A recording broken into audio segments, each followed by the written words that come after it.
Hi, I'm William Burns. I prefer to go by Will. My speech is about my greatest companion and the little time we're all given here on Earth. Have you ever been taking your dog for a walk and, despite the serenity, gotten stuck in your own train of thought, worrying about what you need to get done instead of simply enjoying the walk? I can recall that happening to me many times, when I'll be doing something to relax myself, only to let my worries ruin the moment. And I'm sure you all share the same feeling from time to time.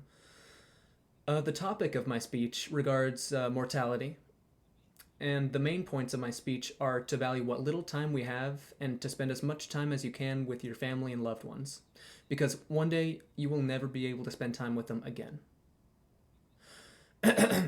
It was December of the previous year, and I had one last final that I needed to complete, a PowerPoint presentation for my music appreciation class.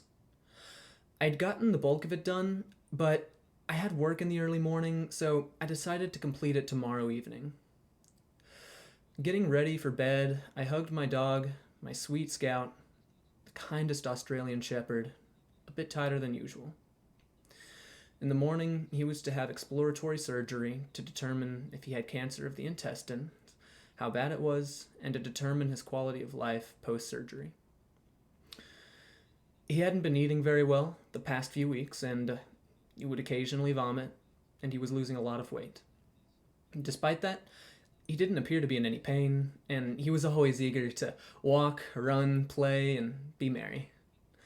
Working while he was having surgery felt very strange, knowing that I might come home without him happily barking, welcoming me home with a lick on my face, and much to my dismay, that's exactly what happened.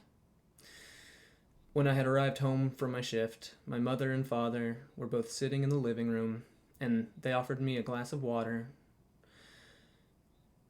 "Let's have a talk real quick," my father said, but I already knew what was going on. My initial reaction was an uncomfortable feeling, almost as if grief had been postponed by a shock that I kind of already endured. In the coming days of coming home without him greeting me so happily, that's when the grief hit. After an hour or so of discussing the many positive memories we had of Scout's life cut short, I had to return to my desktop to complete my last final.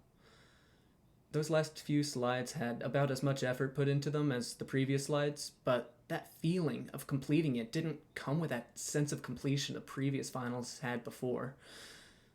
I never had to deal with the loss of a loved one before this, and while I am grateful that I've never had to deal with it, like the death of a human, I mean, the feeling that my childhood dog was dead, all that time we had spent, and that I'll never be able to walk, feed him, or nothing ever again is hard.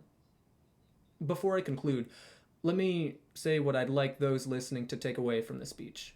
Value the time that you have, and prioritize the time that you're spending with your loved ones, for one day you'll never be able to spend time with them again. You only live once, so don't let the bad thoughts ruin anything. Don't let any negativity ruin what little time you have. Thank you for listening.